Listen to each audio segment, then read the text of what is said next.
Apocalypse is about to dominate all the X-Men in one fell swoop because we are here at the ending of the Krakoan Age in Marvel Comics, and I'm running on an hour of sleep, so I am grumpy. So what this does is this opens up with Wolverine attacking Professor Charles Xavier, trying to kill him, only for Xavier to be rescued by Magneto. Why? Because in Rise of Powers of X #5, which is a case study in how to just write a comic as badly as possible, do you guys remember that whole story arc that Marvel was building where you had like Enigma, this just basically version of Mr. Sinister who would achieve transcendence? He was equal to the one above all in power and was trying to wipe out all these different universes after absorbing all their knowledge. Well, the Phoenix Force just killed him at the end of Rise of Powers of X #5, because Marvel had to end it and they couldn't think of a good way. So that guy's done and out of the picture. And after everything that Xavier had done, some of which was mentioned, some of which was off panel, and some of which just left us with shoulder shrugs, he handed himself over to humanity.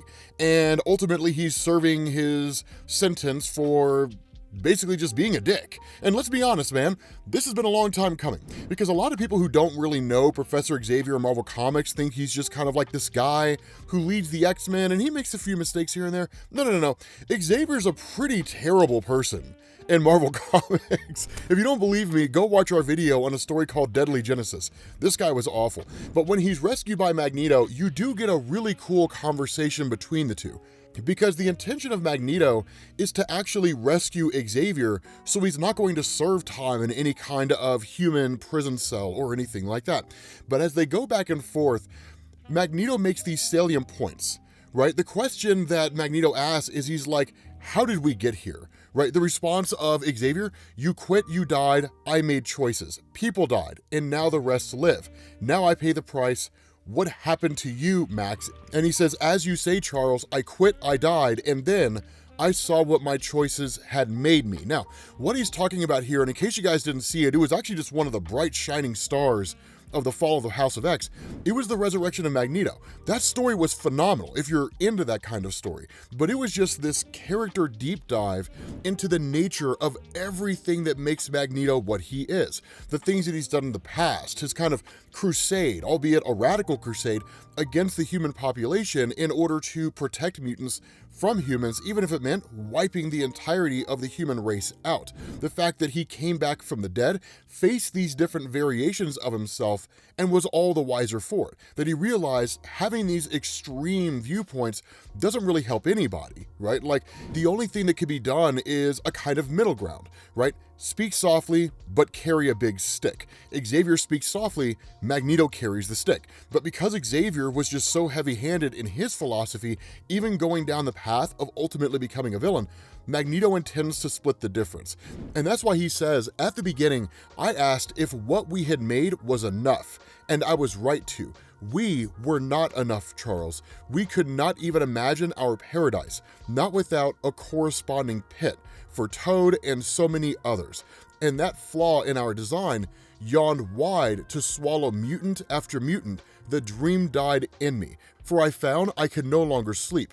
I played the brutal game, the game of laws, of nations, and hard and soft power to ensure mutant safety. It didn't work. In embracing the world's power, I turned my back on the world. I will not do so again. I will not appease Charles, nor will I assimilate. I am not ashamed, not of what I am. But when people are oppressed by power simply because of who they are, be they human or mutant, we face the same enemy, and we must destroy that enemy together.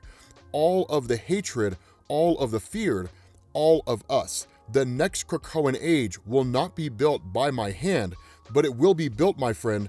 It will be everywhere. And so when he talks about the next Krakoan Age, he's talking about this metaphorically. Krakoa is going to be gone at the end of all of this, right? Like, Marvel Comics killed it off because Kevin Feige and the MCU told them to. And so because of that, what you have here is this idea that the Krakoan Age, right, the new age of the mutant population, it will be mutants all over the world just like they were before.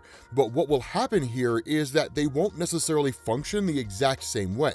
Now, what that form and function will look like is actually fairly easy to guess. Marvel Comics copies the MCU instead of the MCU copying Marvel Comics. And so Marvel's just gonna do whatever the MCU tells them to do. So in the end, we just kind of have to wait and see what the releases are gonna be like in August, because that's going to tell you how the Marvel Cinematic Universe is going to handle the X-Men going forward, right? Like, it's going to be an almost one-to-one, maybe a slight adjustment here and there. But at the end of the day, there is a little bit of goading from Charles Xavier, right? Where in effect, he tells Magneto, even now you can't say it, but the reality of what you are doing here is you're just saying it in these great big, huge, long words and all that kind of stuff. Xavier was right. And ultimately, Magneto kind of admits to a degree that was sort of the case. But at the end of the day, Xavier tells him, put me back in my cell, I intend to serve my sentence. And so what happens is that in the island of Krakoa, it returns to its whole self, which is to say, Arakko and Krakoa. Now, all that goes into the history of everything that had happened so far, that at one point, the island that we know as Krakoa was actually called Okara, and it consisted of 2 parts. Now, due to a great big huge demonic invasion that was never fully fleshed out in Marvel Comics, which was kind of disappointing, the island was cleaved in 2, so that the portal could be closed, and that half of the island was confined to this kind of dimensional plane in order to keep the forces of this demonic invasion at bay. Don't think too hard about it, right? I mean, it's a very, very complex narrative in and of itself. It was awesome, but it was very complex. The reality here is that Krakoa is whole once more. And so what happens is when Doug Ramsey emerges, who again is kind of like the speaker for the island of Krakoa because it doesn't really speak English, no one can understand it except for Doug, that he's met with Kafka, who's the leader of the Quiet Council. Now, the Quiet Council, as most of you guys who have been following the entirety of the modern X-Men run know, was the governing body of Krakoa in the beginning. Magneto, Xavier, Emma Frost, Exodus, Storm, Kitty Pryde at one point, that they were all there for the purpose of creating a kind of governing body. But the failures of the Quiet Council is that it ruled more than it led. And so you had basically anybody who dissented who was just kind of tossed away, right? So it was like Twitter, right? You know, disagreeing with the hive mind was not tolerated. And so what's happened here is that with this new Quiet Council, you kind of have this philosophy of the fact that they listen to mutants as opposed to telling mutants how things are going to be. But again, it's kind of a stopgap measure, right? It's only really a temporary holdover because as you guys are going to see, this all comes crashing down with a quickness. Now, there is a kind of back and forth here where the old Quiet Council is introduced to the new Quiet Council, so like Cyclops and Emma Frost and Jean Grey and all these guys show up. It doesn't really matter. The thing that is cool here, though, is that what we learn is all these mutants, which Kafka comes from. If you guys remember at the very beginning of the Fall of X, when Orcus attacked, that Xavier was forced to send like 250,000 mutants away, and they all ended up in the White Hot Room, the home of the Phoenix Force, basically in Marvel Comics.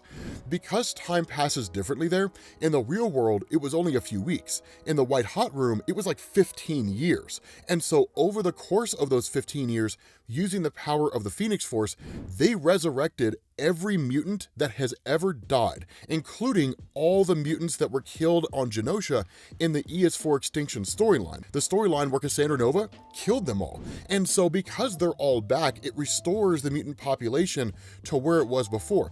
Effectively, I would go so far as to say, it doesn't really restore the mutant population to where it was before the events of the Fall of X, or even just like Jonathan Hickman's run. It actually takes it all the way back to where it was before Grant Morrison's new X-Men in 2001. Now, how this population plays out, I don't really know, and this is Marvel just kind of going back to creating problems for itself, because those of you guys who know how things unfolded with like House of M, mutants losing their powers and all that kind of stuff, there were too many of them to keep track of, and there were just like a boatload of X-Men books to the point that it was almost impossible to follow. So the way that you guys have felt reading the entirety of Fall of the House of X, that's gonna come back. It may not come back like in the next year or so, but within like 3, 4, 5 years, the X-Men books are going to be just as complicated and disorganized as they ever were. I don't say that to be cynical. I say it because that's what Marvel's going to end up doing, right? I've been reading the X-Men for over 20 years. Believe me when I tell you this. And so what happens here is that with all these mutants that have been returned, they don't stay on the island of Krakoa. They go through the Krakoan gates and they go back out into the real world. They return to their families, to their friends, to their homes, and so on and so forth. So again, what goes on here is that in the middle of it all, Apocalypse shows up. And this is when you see him just dominating everybody. Because what he does is he asks the question, tell me what's happened here. Explain everything that's going on. And what you end up learning here is that the island of Krakoa is not going to exist anymore because it's going to leave. Literally, it's going to go on to some ethereal plane of existence. It's a Marvel way of just kind of hand-waving it disappearing, and it may or may not come back at some point in time. And so what this means is that Exodus didn't want that to happen. And as a member of the original Quiet Council and one of the most powerful mutants in existence in Marvel Comics, that he kind of had the power to make that happen. And in fact, there was a massive battle between all of the remaining X-Men and Exodus. Now, it doesn't really happen in any meaningful way, which is to say we get like one panel where it's like, yep, that's them fighting over there. And that's essentially it. And so Apocalypse initially responds by saying, we can talk him down in time, but staying here is hurting Krakoa. They're strong between dimensions, and perhaps you could talk him down, but the time for talk has passed. He can think through his errors of passion if he lives. And so Apocalypse shows up to Exodus. Now, the fight between Apocalypse and Exodus is dope and fast because what it does is it shows how powerful Apocalypse is. People who are familiar with the character of Exodus or who love Exodus but don't know his history would probably just kind of be like, this is ridiculous. But if you know the history of Exodus, this is the second time that Apocalypse has dominated this guy. And it happens with a quickness because Apocalypse is like, step down, acolyte. And the response of Exodus, I was only yours for minutes. And he says, once mine, you are always mine. There is nothing that I have given you that I cannot tear from you. And despite all of Exodus's vaunted powers, in one hit, Apocalypse takes this guy out and just bludgeons him. And that's it. Now, Apocalypse can definitely do this because in the origin story of Exodus in Marvel Comics, when he popped up on the scene, that he basically rivaled Apocalypse, right? Like he challenged Apocalypse because Apocalypse was the one that awoke all his powers and Apocalypse locked him away. He defeated him just like that and locked him away for like 500 years or something like that when he was stumbled upon and basically woken up. I don't remember exactly what the time frame is, but it was a pretty good chunk of time. And so at the end of the day, after all this is done, Apocalypse stands up and says, so, Speaker of Krakoa, show me what my children have built. And what you get here is this kind of explanation where Krakoa now functions based in a different capacity than it did before. Now it's long-winded and it's basically a way for Marvel to kill time. But in essence, the idea of Krakoa lives on in the sense that there's kind of like statues representing the various members of the Quiet Council and basically showing a lot of the good they've done, but a lot of the really terrible things they've done too, because it's kind of a chronology of everything that had happened up to this point. But what you get here is this conversation between Kafka and Apocalypse. And Kafka says, the way that you taught things in the past, Apocalypse, survival of the fittest, things like that, he says those lessons were not effective. Survival of the fittest is not the best. Instead, it should be survival of the best fit, as in the best to fit the context one finds themselves in. And we can change the context we find ourselves in to choose what attributes are the best fit. In terms of efficiency, altruism is best. Violent competition is a distraction from survival in the long term. Don't take it wrong, we can see why you felt like you did. All of you lived in this hellish world. I remember it. Most of all, Apocalypse, you grew up in the Bronze Age when there was nothing but chaos and violence. We don't think you did badly, but the gravity of what you called human thinking was impossible to escape. You gave us the space to become this. We are eternally thankful. Our children will thank you and our children's children. And so the response of Apocalypse is he says, you reject my most radical ideas and say this. And the response of Kafka is absolutely not. We respect everything you did as steps along the way. We just didn't think they were radical enough. And the response of Apocalypse, you were right. And he just like kills this guy on the spot, son. And then like the rest of the X-Men just stand up and he just says like, my ideas were not radical enough. I was far too lenient. So now there will be pain. Now, I am of two minds of this. Number one, I do love the old school Apocalypse. I love the old school Apocalypse. In Marvel Comics, he was always my favorite.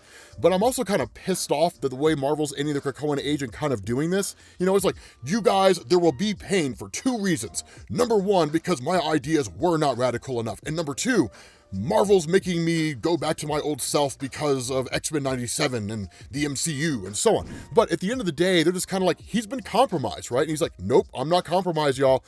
Do not misunderstand your place in the bigger picture, right? Like he says, who saved Araco? I did. Who saved Krakoa? I did. Who rekindled the flame of mutant magic? Who gave you your future? And he says, I did. Yet when I let you seek alone, did you bring the fire back from heaven or dull metal and cheap coin? Were you forged in white-hot flame as philosopher kings bearing swords or alchemical gold? Or as farmers with plowshares? I gave you everything. And that's the coolest thing here, right? It's one of the coolest philosophies here. It's basically creating this kind of argument that everything that Apocalypse has been done for the purpose of making mutants stronger and more capable, making their minds sharper, willing to go against the odds and take all comers. Instead, what they've done is they've become artisan philosophers, right? They've become softies, right? Like literally, you guys learned nothing.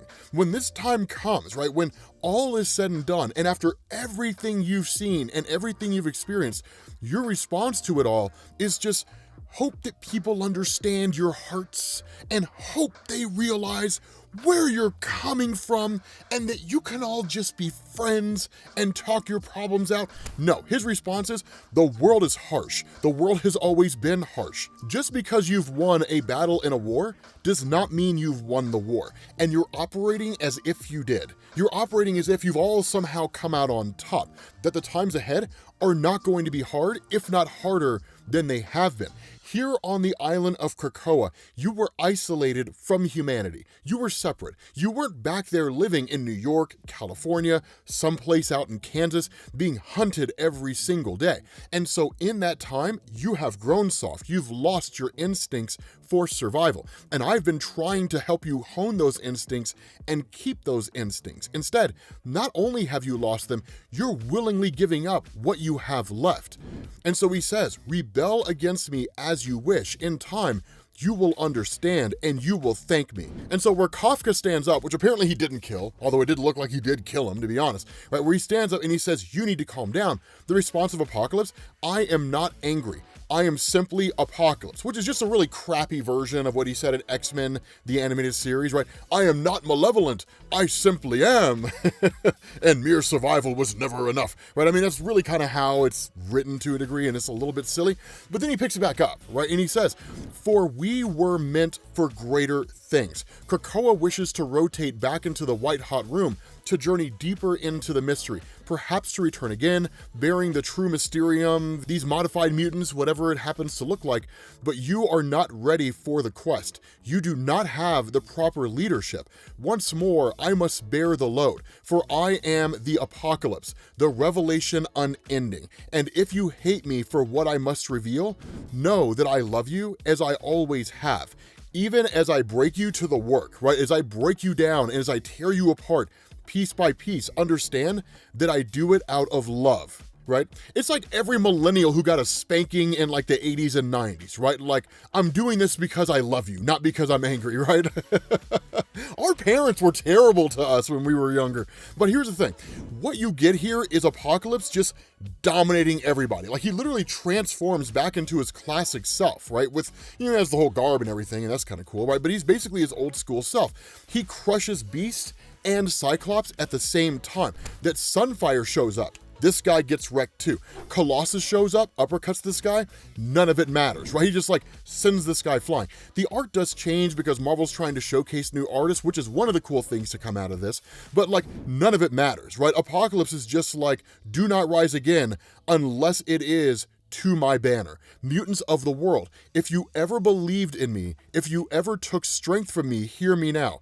Who will enter the gate one final time? Who will make the journey? And who will join my cause? Who will shape mutantdom for the next generation? Ask yourselves, I have been hard on you, yes, but have I ever lied to you? once. And so what happens is in the midst of all of this, Storm shows up. And Storm says, Apocalypse will speak, not you. And like, no one says anything. Because remember, man, like Storm in Marvel Comics in recent memory, she's gotten a massive power boost. And she's dope. And her word is beyond contestation. And she says, and remember, the era of resurrection has ended. So if you mouth off and Apocalypse kills you, you ain't coming back, right? So choose your words carefully, because she tells him, she says, I cannot dissuade you with words. He says, no. And she says, then close your arguments against the X-Men. And he says, of course. And so what happens is like Wolverine and Deadpool attack him, right? And he's like, you oppose me. And they're like, yep. And they go to attack this guy. It's kind of cool because we've never seen Wolverine and Deadpool fight Apocalypse. We've never even seen Deadpool fight Apocalypse. And I was always curious how that conflict would unfold if the two of them fought one another. I would like to see the idea of this unfold in like a one-shot comic. I mean, I guess Deadpool has fought Apocalypse when you look at like Rick Remender and Craig Kyle and Chris Yoss X-Force run, but like not like this, right? You get what I'm saying. So it is cool because what ends up happening is like they kind of stab him and they attack him a few times, but it makes no difference because Apocalypse takes Wolverine's hand, twists it around, and then impales him with his own claws. And so the saving grace for everybody here, which is actually kind of a callback to the Age of Apocalypse, comes in the form of Nightcrawler, because Nightcrawler teleports Wolverine away. And it's the thing that like saves him, right? Because Apocalypse would just obliterate Wolverine on the spot. I doubt he would destroy his adamantium skeleton, so depending on how Marvel wants to handle it due to the inconsistency of Wolverine's healing factor, they could bring him back if they chose to.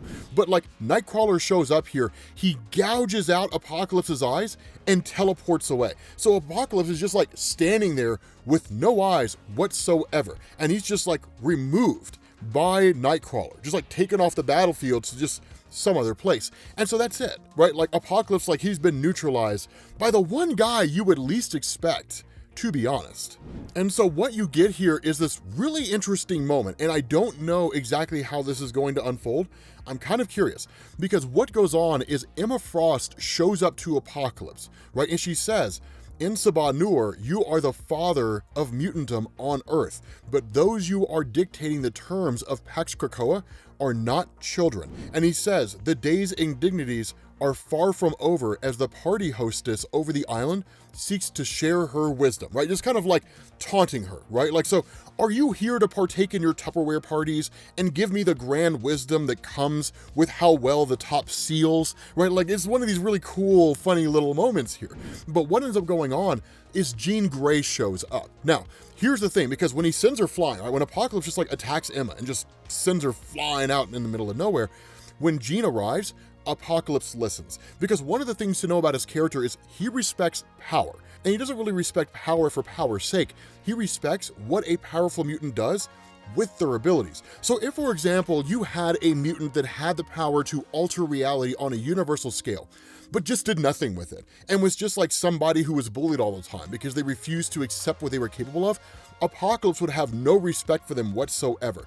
But if you had a moderately decently powerful telepath who did whatever they needed to do in order to achieve their ends, right, to trick the minds of others, the whole 9 yards, Apocalypse would respect them. So again, it's not really just power for power's sake. But Jean shows up and she says, Emma Frost was right. All the mutants of Genosha have returned. 15 years have passed for Krakoa. They have not had to live with a Sentinel for a long time, or Reverend Stryker, or Orcus. They don't know who the X-Men are, and the response of Emma, or have a need for them. And so she says, touch their minds, Apocalypse, and witness them. And Jean says, they are Krakoans. They are everything you could have wished mutantum to become, but you're too busy fighting to see them as they are. And the response of Apocalypse, I see millions of mutant minds.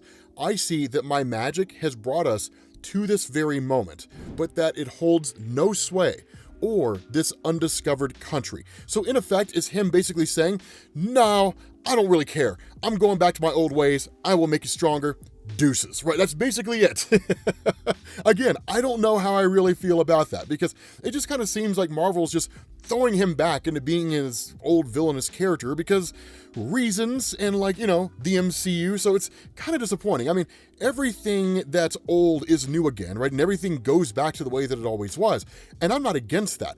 I just wish they had done it better. Like, I just wish they had really just done it better, right? But Marvel is nothing if not experts at fumbling the bag. And so what goes on is that with the island of Krakoa, it basically transitions into its next stage of evolution, going into, you know, the white hot room or whatever it is, basically disappearing into oblivion. What's important here is that it leaves all the X-Men back here. And so the Krakoan Age ends. And instead, now all the X-Men go to wherever it is they're going to end up going to, likely up in Westchester, and that's essentially going to be it. But there are a few plot threads that get wrapped up here. For example, Dr. Stasis, one of the clones of Nathaniel Essex. That guy's been dead for a while. But then you also have Mother Righteous, who is a clone of, like, Nathaniel Essex's wife. And when you have Dr. Stasis who shows up here, it's like, that's weird. That guy should be dead. And it turns out it's not him. Because of the fact that Mother Righteous had killed Destiny, it turns out it's Mystique, and she kills Mother Righteous. So it's basically Marvel just wrapping up these, you know, these plot threads pretty quickly. And then what you also get is Xavier sitting in his prison cell. It's very reminiscent of, like, when Cyclops was becoming a bad guy. So what it looks like Marvel's doing is they're kind of turning Xavier into a villain or continuing this villain arc. I don't really know. I mean, I guess it works. I mean, truth to tell, like, the transition of Xavier from the leader of the X-Men to a villain over the course of this pales in comparison to how it was done with Cyclops. With Cyclops, it made a lot of sense. With Xavier, it kind of just seems circumstantial and a byproduct of the rushed nature of the end of the fall of the House of X. But that's kind of where we are, right? You know, we're here now, so we'll see how things unfold once we get into the future of the X-Men comics, which come out in August. But yeah, this whole fall of the House of X thing, it started off so great, and then Marvel fumbled the bag. And I would say, as a guy who's been reading the X-Men this long, this is probably one of the worst examples of Marvel screwing the pooch. And not even just within the confines of this story, but the entire way that the fall of the House of X was ended. It was just ended very, very rushed and very, very poorly. It's quite clear that Marvel Comics was told to fast track the ending of the fall of X by the Marvel Cinematic Universe. What's disappointing about this is that they agreed to do it. With that being said, guys, we're gonna bring this video to an end. Let me know what you guys think down in the comments, and I will catch you all later. Peace.